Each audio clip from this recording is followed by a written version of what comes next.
So hey guys, welcome again to my channel zoology vibes. Hope you are good and fine. So आज हमारा एक जो आई part है वो कंप्लीट हो गया है और दूसरा जो पार्ट है हमारे सेंस ऑर्गन चैप्टर का ही, तो वो ईयर है। तो उसको ईयर का जो पार्ट है उसको स्टार्ट करने वाले हैं और ये आज का मे बी लेक्चर नंबर 4 है।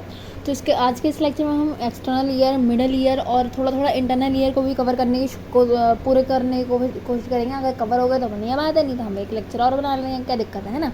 तो स्टार्ट करते हैं हम अपना आज का लेक्चर। ठीक है, वर्टिब्रेट ईयर। ठीक है, तो सबको पता है ईयर एक ऐसा स्पेशलाइज्ड ऑर्गन है जो साउंड वेव्स है उनको कलेक्ट करता है इन्वायरमेंट से और हमारे जो ब्रेन है उसमें ट्रांसमिट करता है। ठीक है, क्यों कोई सी भी साउंड वेव आ रही है किसी को प्रे को डिटेक्ट करने के लिए, है ना, प्रीडेटर से बचने के लिए, है ना, तो साउंड वेव का भी बहुत बड़ा रोल होता है। ठीक है, it is usually function in dual capacity. ये जो है दो कैपेसिटी में काम करता है। इसके दो फंक्शन होते हैं। हमारे ईयर का सिर्फ एक फंक्शन नहीं है, दो फंक्शन है। एक इक्विलिब्रियम को मेंटेन करना है ना, हमारी बॉडी के स्टैटिक को मेंटेन करना, पोजीशन को मेंटेन करके रखना। दूसरा हियरिंग का काम है। ठीक है, वो दूसरा काम है ही भाई, और जो असल वाला हियरिंग का काम है, साथ ही साथ ये इक्विलिब्रियम को ही मेंटेन करके रखता है। ठीक है, The actual function of hearing and equilibrium are performed by the internal ear, which has a similar structure in all vertebrates. जो हम बाहर से देखते हैं वो एक्सटर्नल ईयर है। जो इंटरनल ईयर है वो फंक्शन करता है बाहर से, जो एक्सटर्नल ईयर है उसका काम क्या होता है, साउंड वेव को कलेक्ट करना, बस। ठीक है, बाकी जो इक्विलिब्रियम बोलिए, हियरिंग का जो फंक्शन होता है, जो नर्व इम्पल्सेस ट्रांसमिट करता है, सारा इनर ईयर करता है। ठीक है, मिडल ईयर का भी रोल होता है, बट जो मेन काम होता है वो सारा इनर ईयर का होता है। ठीक है, तो आइए पढ़ते हैं हम ह्यूमन ईयर के बारे में। The human ear has the anatomically 3 distinguished part, the outer ear, middle ear and inner ear. ठीक है, जो ह्यूमन ईयर होता है वो 3 पार्ट में डिवाइड है, outer ear, middle ear and inner ear. ठीक है, तो जो आउटर ईयर है और एक्सटर्नल ईयर भी उसे कहते हैं, वो consist of a paired visible pinna, also called the auricle which project from the lateral side of each side and head. ठीक है, जो एक आउटर ईयर होता है वो विजुअल होता है और वो पिन्ना को उसमें इंक्लूड होता है। ठीक है, उसमें जो आपका ईयर पिन्ना होता है जो बाहर जो आपको दिखता है ना, वो इंक्लूड करके रखता है। ठीक है, और ये जो है जो आपका पिन्ना का साइज़ है वो अलग अलग मैमल्स में अलग अलग तरीके होते हैं। जैसे आप एलिफेंट में देखिएगा तो काफ़ी बड़े हैं, रैबिट में देखिएगा तो छोटे हैं, ह्यूमन में देखिएगा तो उससे भी ज़्यादा छोटे हैं जो ईयर पिन्ना है। ठीक है, तो इसका बेसिकली काम क्या होता है, जो साउंड वेव्स आ रही है उसको कलेक्ट करना, और जो उसके अंदर जो एक एक्सटर्नल जो ईयर डक्ट है उसको, जो ट्रैक्ट है जो साउंड वेव कलेक्ट करके अंदर ईयर ड्रम तक ले जाती है, उसको वहाँ तक पहुँचाना। ठीक है, the short external auditory canal called the external auditory meatus which is closed at it internal and by a thin semi-transparent tympanic membrane, generally referred to as eardrum or tympanic membrane. The external auditory canal is lined with the fine hair that are directed outwards and modified sweat gland. ठीक है, ये जो उसके बाद जो pinna के बाद जो पोर्शन शुरू होता है वो एक एक्सटर्नल ऑडिटरी कैनाल है। ठीक है, उसमें क्या होता है, आपके हेयर्स होते हैं, फाइन हेयर्स होते हैं, जिनका उनके पास एक मॉडिफाइड स्वेट ग्लैंड होता है, जैसे वैक्स ग्लैंड कहते हैं। तो जो आपके ईयर में जो वैक्स बनती है तो वो वैक्स ग्लैंड ही प्रोड्यूस करते हैं। क्यों, जितने भी डर्ट है, जो डेब्रिस है, उन्हें आने से रोकने के लिए। हेयर जो म्यूकस में है वो आके जाके जो भी डेब्रिस है वो ट्रैप हो जाता है, किसी भी कभी कभार जो कीड़े वगैरह है वो भी अंदर आने से रुक जाते हैं इन सब वजह से। ठीक है, the modified sweat gland produce ear wax और the cerumen which discourage insect from the entering in the ear. जो मैंने बता दिया आपको, जो इंसेक्ट वगैरह हैं, जो डेब्रिस वगैरह है, उसको आने से रोकते हैं। ठीक है, the tympanic membrane or eardrum form the boundary between the outer ear and the middle ear and is stretched obliquely across the internal ear of the external canal. The function of the outer ear is to collect the sound waves and guide them to tympanic membrane. External ear का काम क्या हो, वो एक guider की तरह है ना, नेविगेटर होता है ना, इधर आओ, जितने भी साउंड वेव्स है भाई इधर आओ, तुम मुझे सुन रहे हो किसके थ्रू, तुम्हारे तरफ जो साउंड वेव्स आ रही है उसको ईयर पिन्ना जो है वो अपने पास बुला रहा है। ठीक है, उसके बाद वो अंदर भेज दे रहा है, इधर इधर इधर आओ। ठीक है, जो एक्सटर्नल ऑडिटरी कैनाल है वहाँ पे भेज दिया, फिर वहाँ से कहाँ तक गया, जो टिम्पैनिक मेम्ब्रेन है वो लास्ट पार्ट होता है एक्सटर्नल ईयर का।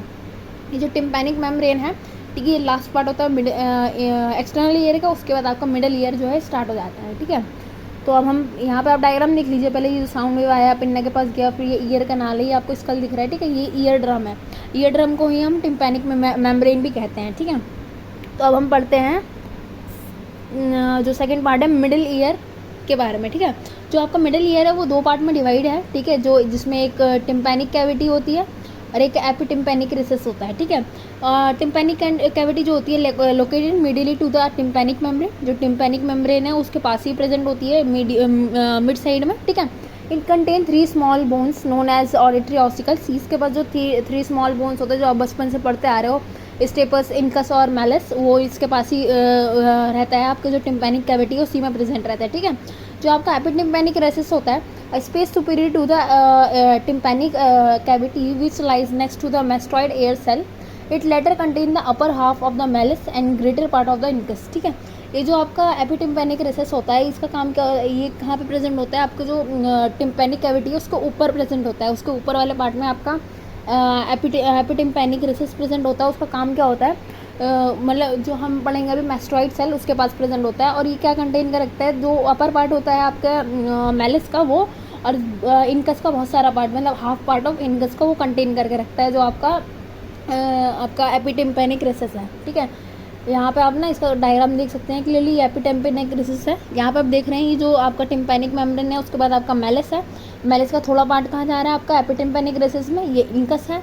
इनकस का बहुत सारा पार्ट जो है आपका एपिटिम्पैनिक रेसिस में है। उसके बाद ये स्टेपस है, जिसका एक भी पार्ट जो है आपका एपिटिम्पैनिक रेसिस में नहीं जा रहा है, जितना भी है वो टिम्पैनिक कैविटी में है।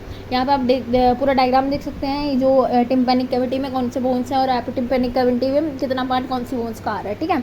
जो स्टेपस है ये पूरे ह्यूमन बॉडी की सबसे छोटी बोन होती है। ये तो आपको बचपन से पढ़ा होगा, हमने 11th-12th में पढ़ा हुआ है ना, ठीक है। तो अब बात कर लेते हैं बोन्स की 1 by 1।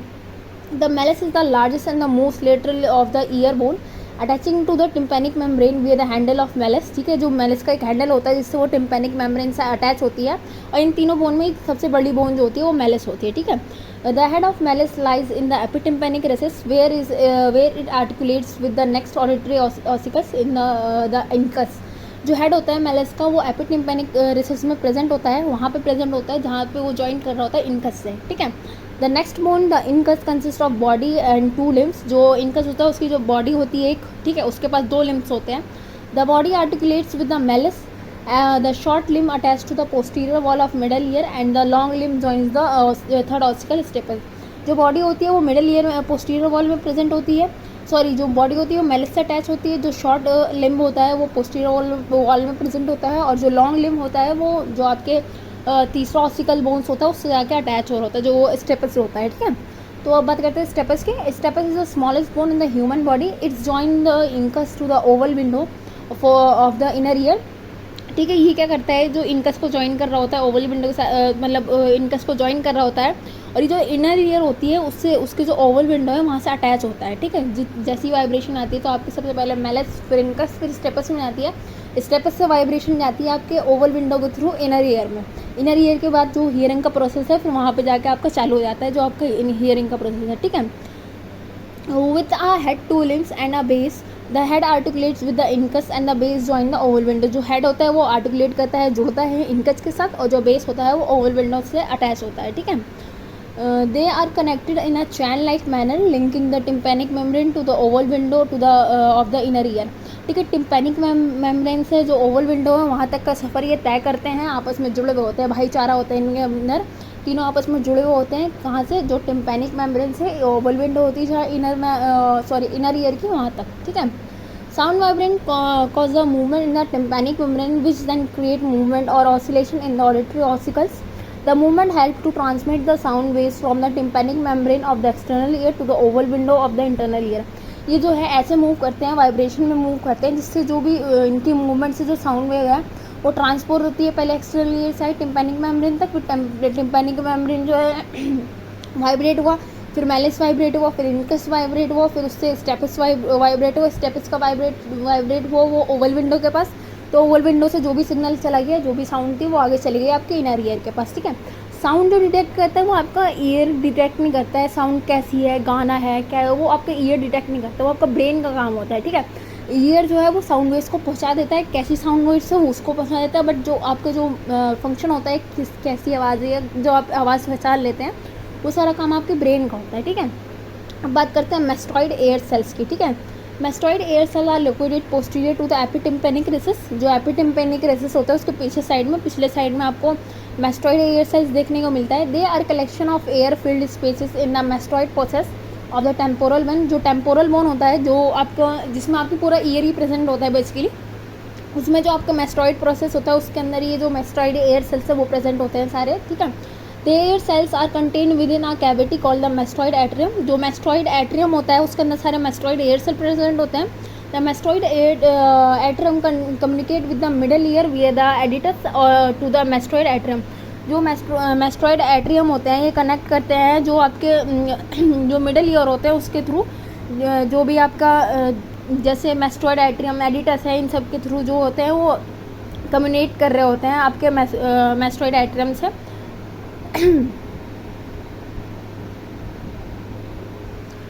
तो बेसिकली यहाँ पे आप इसका क्लियरली डायग्राम देख सकते हैं, ठीक है। जो आप ये जो आपको राइट साइड इमेज दिख रही है, यहाँ पे आपको मेस्टॉइड एयर दिख रहा होगा, है ना। यहाँ आपको मेस्टॉइड दिख रहा है, यहाँ पे जो मेस्टॉइड एयर सेल्स दिख रहे हैं ये इन्वर्टेड इमेज है, मतलब इसको जो ईयर का जो वो है उसे उल्टा कर रखा है, ये वो वाली इमेज है, ठीक है। तो मेस्टॉइड एयर सेल का बेसिकली फंक्शन क्या होता है, जो ईयर का प्रेशर है उसको मेंटेन करके रखता है, ठीक है।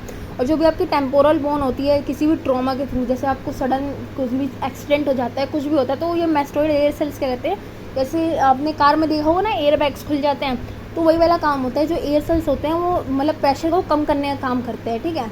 जो ये मेस्टॉइड एयर सेल है वो प्रेशर कम करने का काम करते हैं। कोई भी एक्सीडेंट होता है तो वो आपकी जो टेम्पोरल बोन होती है आपके ईयर की, उसको ब्रेक होने से, उसको टूटने फूटने से, उसको किसी भी नुकसान से, ट्रॉमा से बचाने का काम करते हैं, जो आपके मेस्टॉइड एयर सेल्स होते हैं, ठीक है।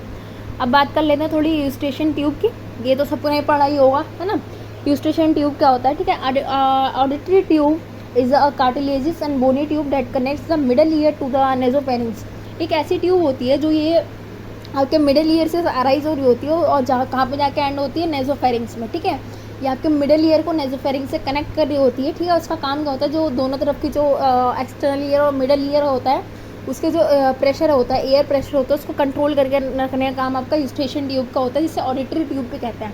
आपने कभी कान में दवाई डाली होगी, है ना, तो थोड़ा थोड़ा टेस्ट आपका आता है, उसको स्मेल आती है आपको, है ना। आपने जो भी दवाई डाली कान में तो कैसे किसके थ्रू आ रही है, थोड़ा टेस्ट आपके मुंह में जाता है, ऐसी बात नहीं है, क्योंकि ये आगे जाके थोड़े आपके जो जॉज होती है वहाँ से, जो आपका जॉज होती है वहाँ उससे भी कनेक्ट होता है, ठीक है। तो जो आपको ये जो वो आ रही है, जो स्मेल आ रही है, वो किसके थ्रू आ रही है, जो ये, क्योंकि ये जो यूस्टेशन ट्यूब है वो नेजल कैविटी से जाके अटैच है, जिसकी वजह से जो भी आपका दवाई है उसकी आपको स्मेल आती है, ठीक है। तो यहाँ तक हमारा जो मिडल ईयर था वो भी कंप्लीट हो गया। हमने एक्सटर्नल ईयर भी देख लिया, मिडल ईयर भी देख लिया। अब हम बात करते हैं इंटरनल ईयर की। तो अब स्टार्ट करते हैं हम इंटरनल ईयर को पढ़ना, ठीक है। तो हमारा जो इंटरनल ईयर है वो कंसिस्ट करके रखता है एक बोनी और ओशियस, जो बोनी या फिर ओशियस जो लेब्रिंथ होता है उसको, जिसके अंदर आपका मेम्ब्रेनस लेब्रिंथ प्रेजेंट होता है, ठीक है। तो बेसिकली मैं आपको इन दोनों में डिफरेंस बना दूँ, जो बोनी लेब्रिंथ और जो आपका मेम्ब्रेनस लेब्रिंथ होता है क्या होता है। जो मेम्ब्रेनस लेब्रिंथ होता है उसके अंदर डक्ट और जो पूरा वो सिस्टम प्रेजेंट होता है जिसके अंदर फ्लूइड भरा हुआ होता है, एंडोलिम्फ, पेरिलिम्फ्स, वो आपका मेम्ब्रेनस लेब्रिंथ में आता है। बोनी लेब्रिंथ क्या होता है, जो आपका टेम्पोरल बोन होता है जहाँ पे पूरा ईयर प्रेजेंट होता है आपका, है ना। जो इंटरनल ईयर और मिडल ईयर जहाँ के जिस बोन के अंदर प्रेजेंट होता है, उस बोन के अंदर एक और बोनीस कवरिंग होती है जो बिल्कुल ही जैसे आपका मेम्ब्रेनस लेब्रिंथ फॉलो होता है, सिमिलरली उसी वे में जो आपका बोनी लेब्रिंथ है वो भी फॉलो होता है। उस बोनी लेब्रिंथ के अंदर ही आपका जो मेम्ब्रेनस लेब्रिंथ है उसे फिट किया जाता है, ठीक है। The bony labyrinth is divisional by the region and functioning to. जो बोनी लेब्रिंथ है वो दो पार्ट में डिवाइड किया जाता है, जिसमें एक आपका जो सेमी सर्कुलर कैनाल्स और वेस्टिब्यूल वाला पार्ट होता है एक उसमें, और एक स्पायरली कॉइल्ड कॉकलिया होता है उसमें। जो आपका बोनी लेब्रिंथ है वो दो पार्ट में डिवाइड होता है, एक वेस्टिब्यूल और सेमी सर्कुलर कैनाल्स वाले पार्ट में, दूसरा पार्ट जो होता है वो स्पायरली कॉइल्ड कॉकलिया जिसे बोलते हैं उसमें होता है। जो अदर हैंड जब हम मेम्ब्रेनस लेब्रिंथ की बात करते हैं तो वो तीन पार्ट में डिवाइड होता है, उसके अंदर एंडोलिम्फ और पेरिलिम्फ जो फ्लूइड है वो सब भरा हुआ होता है, ठीक है। ये जो एंडोलिम्फ होता है आपका, ये पोटेशियम रिच होता है, इसके अंदर पोटेशियम का कंसंट्रेशन बहुत ज़्यादा होती है, ठीक है। जो आपका मेम्ब्रेनस लेब्रिंथ में जो एंडोलिम्फ होता है, ठीक है। जो मेम्ब्रेनस लेब्रिंथ होता है वो तीन पार्ट में डिवाइड होता है, सब डिवाइड होता है, ठीक है। जो पहला होता है जो वेस्टिब्यूल होता है जिसके अंदर यूट्रिकल और स्कैल्यूस प्रेजेंट होते हैं आपके वो। दूसरा पार्ट होता है जिसमें 3 सेमी सर्कुलर कैनाल्स होते हैं जो एक दूसरे के परपेंडिकुलर होते हैं, ठीक है। तीसरा जो होता है कि snail shell like coiled structure होता है जिसे हम कॉकलिया कहते हैं, वो जिसके अंदर बहुत सारे डक्ट और जो मेन हियरिंग का में फंक्शन करता है वो। बाकी जो आपके वेस्टिबुला है और सेमी सर्कुलर कैनाल है, किस चीज़ में रोल प्ले करते हैं, इक्विलिब्रियम मेंटेन करने में, ठीक है। तो यहाँ तक हमारा जो मिडल ईयर है वो कंप्लीट हो गया। अब हम बात करते हैं इंटरनल ईयर की। तो हमारा जो मिडल ईयर है वो कंसिस्ट करके रखता है एक बोनी और ओशियस, जो बोनी या फिर ओशियस जो लेब्रिंथ होता है जिसके अंदर आपका मेम्ब्रेनस लेब्रिंथ प्रेजेंट होता है, ठीक है। जो बोनी लेब्रिंथ है वो दो पार्ट में डिवाइड होता है, एक तो अब बात करते हैं आगे धीरे धीरे। द ऑरिजिनेटेड फ्रॉम द लेगिना, जो ये आपका जो कॉकलिया है ये ऑरिजिनेट हो रहा होता है। जो लेगिना एक अर्ली जो फिशेज़ वगैरह थी उन सब में लेगिना देखने को मिलता था। वो किस चीज़ में हेल्प करता था उनको बैलेंस का उनके बैलेंस को मेंटेन करने में। तो ये जो मेम्ब्रेनस कॉकलिया होती है ये उसी लेगिना से डेवलप हुई होती है, बट इसका फंक्शन कैसे में होता है, हीरिंग में होता है, ठीक है। The membranes cochlea contain the sensory organ of hearing. जो मेम्ब्रेनस कॉकलिया होता है ये सेंसरी ऑर्गन ऑफ हीरिंग को कंटेन करके रखता है, ठीक है। ये जो आप डायग्राम देख रहे हैं राइट हैंड साइड वाला है, ये जब मैं +1 में थी, जब मैंने अपने हाथों से बनाया था इस डायग्राम को।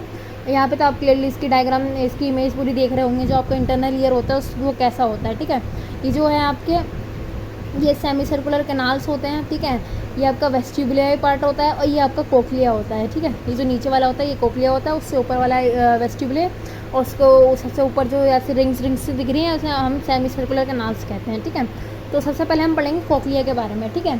जो कोक्लिया होता है वो एक फ्लूइड से पूरा कोक्लिया जो होता है वो फिल्ड होता है, ठीक है। एक ट्यूब होती है, जैसे कोक्लिया जो होता है राउंड होता है। जब हम इसे पूरा सीधा करते हैं तो आपको इसमें कैनाल्स दिखने को मिलते हैं। 3 कैनाल्स दिखने को मिलते हैं। जैसे पहला होता है स्कैला वेस्टिबुला, स्कैला टिम्पानी, और एक होता है स्कैला मीडिया, ठीक है। ये जो स्कैला वेस्टिबुला है और स्कैला टिम्पानी होता है ये दोनों एक कॉमन एक पॉइंट होता है जहाँ से ये दोनों जो हो रहे थे मीट कर रहे होते हैं ना। एक ऐसा कॉमन पॉइंट होता है जहाँ से दोनों स्टार्ट हुए होते हैं, तो उस कॉमन पॉइंट से ये दोनों मीट कर रहे होते हैं, उसको हम हेलिकोटर्मा कहते हैं उस पॉइंट को, ठीक है।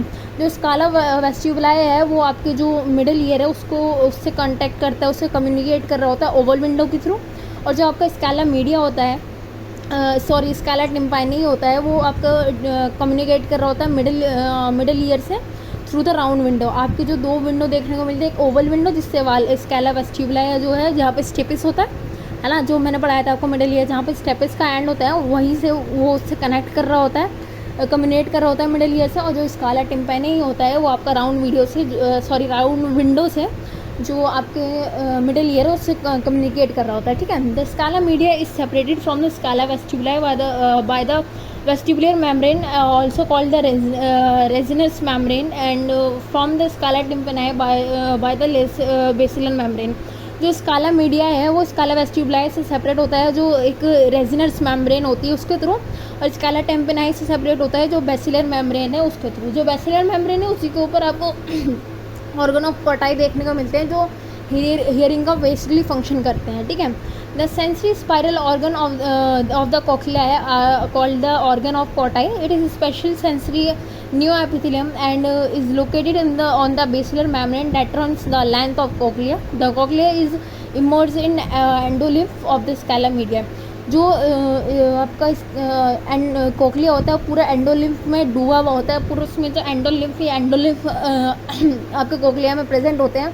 और जो हियरिंग पार्ट होता है आपका कोक्लिया का वो क्या होता है, स्काला मीडिया। अगेन ये मैंने जब +1 में थी, जब मैंने अपने डायग्राम बनाया था, यहाँ पे आप देख सकते हो जो स्काला वेस्टिबुलाe और स्काला टिम्पानी होता है इसमें आपका पेरिलिम्फ भरा हुआ होता है। स्काला मीडिया में आपका एंडोलिम्फ भरा हुआ होता है। स्काला मीडिया के नीचे आपको एक लेयर दिख रही है जो ब्राउन कलर से है, उसे टेक्टोरल मेम्ब्रेन कहते हैं। उसके नीचे आपको एक और लेयर दिख रही है जो ब्लैक हो रखी है वहाँ पे, उसे हम ऑर्गन ऑफ कोटाई कहते हैं। ऑर्गन ऑफ कोटाई का ही बेसिकली जो मेन फंक्शन होता है हियरिंग में होता है।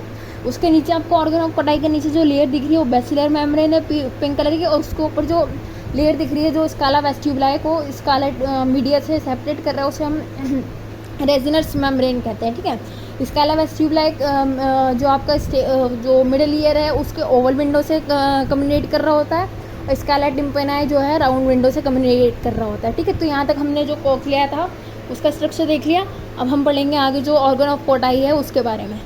तो अभी तक हमने स्ट्रक्चर ऑफ कॉक्लिया देख लिया, अब हम स्ट्रक्चर ऑफ ऑर्गन ऑफ कोटाई देखेंगे, ठीक है। जो ऑर्गन ऑफ कोटाई जो मेन हियरिंग है, जो भी जो सेंस करता है, स्टिमुलाई भेजता है ब्रेन को, उसके बारे में पढ़ेंगे, ठीक है। तो जो organ of Corti is the site of transaction of mechanical signals to the electrical signals as design like the sandwich. जो आपका ऑर्गन ऑफ कोटाई होता है ये मैकेनिकल सिग्नल्स को इलेक्ट्रिकल सिग्नल्स में भेजता है, जो भी वेव्स आती है उनको कलेक्ट करके जो एक इलेक्ट्रिकल इम्पल्स जो आपके ब्रेन में भेजता है, ठीक है। ये जो एक सैंडविच की तरह प्रेजेंट होता है आपके कोक्लिया के अंदर ही एक सैंडविच की तरह प्रेजेंट होता है। कैसे, इसके जो ऊपर वाली लेयर होती है वो टेक्टोरल मेम्ब्रेन होती है और नीचे जो होती है बेसिलर मेम्ब्रेन होती है, तो इन दोनों के बीच में प्रेजेंट होता है एज ए सैंडविच। जैसे सैंडविच होता है ना आपके पास, वैसे ही जो है सैंडविच बना हुआ होता है टेक्टोरल और बेसिलर मेम्ब्रेन के बीच में, ठीक है। The mechanosensory hair cells and the various type of supporting cells associated with them are located between the two membrane and seen in close view.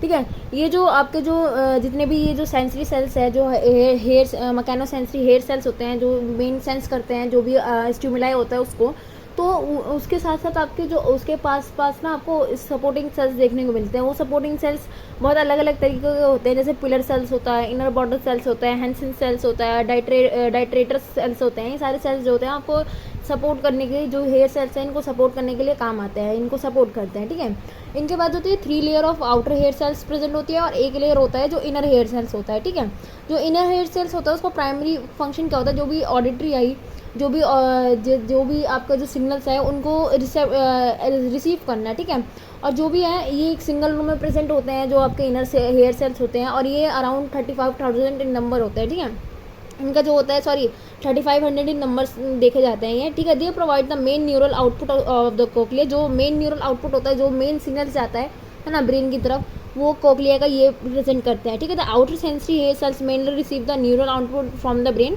जो ब्रेन से जो न्यूरल आउटपुट देखने को मिलता है आपको, वो ब्रेन से मेनली जो है आपके आउटर सेंसरी जो सेल्स है वो रिसीव करते हैं। ठीक है, बट जो अभी तक जनरली एविडेंस में ये देखा गया है, जो आउटर हेयर सेल्स और इनर हेयर सेल्स है, इन दोनों का जो एक डिफ्रेंशिएटेड फंक्शन नहीं समझ में आया है किसी को भी कि कौन सा एक पर्टिकुलर कौन सा काम करता है। ठीक है, तो इंटरमिक्स है सब कुछ अभी तक तो। ठीक है, tiny finger like hair projection called as sterocelia project from the apical end of the hair cell। जो हेयर सेल्स का जो एपिकल ऊपर वाला एंड होता है वहाँ से ना आपको टाइनी हेयर सेल्स देखने को मिलते हैं, जिसे हम स्टेरोसीलिया कहते हैं। ठीक है, उन हेयर को क्या कहते हैं, उन प्रोजेक्शन को स्टेरोसीलिया कहते हैं। ठीक है, ये उनके हेयर सेल्स के एपिकल एंड से अराइज हो रहे होते हैं। ठीक है, ये जो एक ऐसे मैनर में अरेंज होते हैं, जो शॉर्टेस्ट स्टेरोसीलिया होता है वो आगे प्रेजेंट होता है बाहर वाली रो में, उसके जो अंदर इनर रो होती है उसमें जो धीरे धीरे जो लार्जर स्टेरोसीलिया है वो प्रेजेंट होता है। ठीक है, तो ये जो स्टेरोसीलिया बेसिलिया होता है ये या तो पार्शली एम्बेडेड होते हैं आपके जो टेक्टोरल मेम्ब्रेन है उसमें, या उनको फ्रिमली टच कर रहे होते हैं जो आपके टेक्टोरल मेम्ब्रेन है। तो जैसे ही आपकी जो भी साउंड वेव्स आती है ना,